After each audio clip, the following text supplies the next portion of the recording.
അതെ ഗൈസ്, നമ്മൾ ഇന്ന് ചീസ് ഫുൾ ഉണ്ടാക്കാൻ പോവാണ്. ശരിയാവോ ഇല്ലേ നോക്കാം, എന്നാലും ട്രൈ ചെയ്യാം. ആദ്യം ചീസ് ഫുൾ ഉണ്ടാക്കുന്ന ചീസ്, എഗ്, ബ്രെഡ്, പിന്നെ ബ്രെഡ് ക്രംസ്. ഇവിടെ ഓയിലും കൂടെ വേണം. ആദ്യം നമുക്ക് ഈ റോളർ കൊണ്ട് ഈ ബ്രെഡിനെ തിന്നാക്കാം. നമ്മൾ ഈ തിന്നാക്കി വെച്ചിരിക്കുന്ന ബ്രെഡിൻ്റെ മുകളിൽ ഒരു ചീസ് പീസ് എടുത്ത് വെച്ച് ഇങ്ങനെ റോൾ ചെയ്യാം. അതിനുശേഷം നമ്മൾ എഗ്ഗിലൊന്ന് മുക്കിയെടുക്കാം. ഈ ബ്രെഡ് ക്രംസിലോട്ട് ഇത്തിരി കോട്ട് ചെയ്തെടുക്കുക.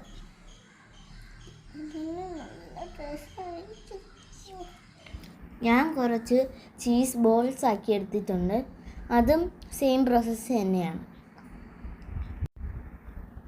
നമുക്കിനി ഇത് ഫ്രൈ ചെയ്യാൻ കൊണ്ടുപോകാം.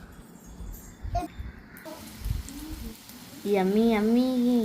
എണ്ണയിൽ ഫ്രൈ ചെയ്തെടുത്തിട്ടുണ്ട്. സക്സസ് ആവോ ഇല്ലേന്ന് നോക്കാം.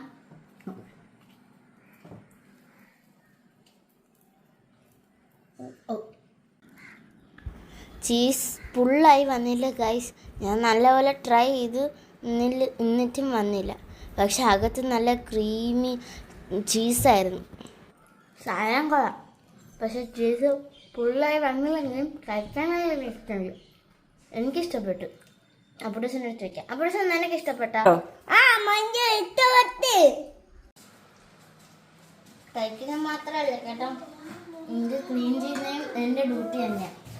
അപ്പോൾ റെസിപ്പിയായിട്ട് വീണ്ടും വരാം. Bye bye.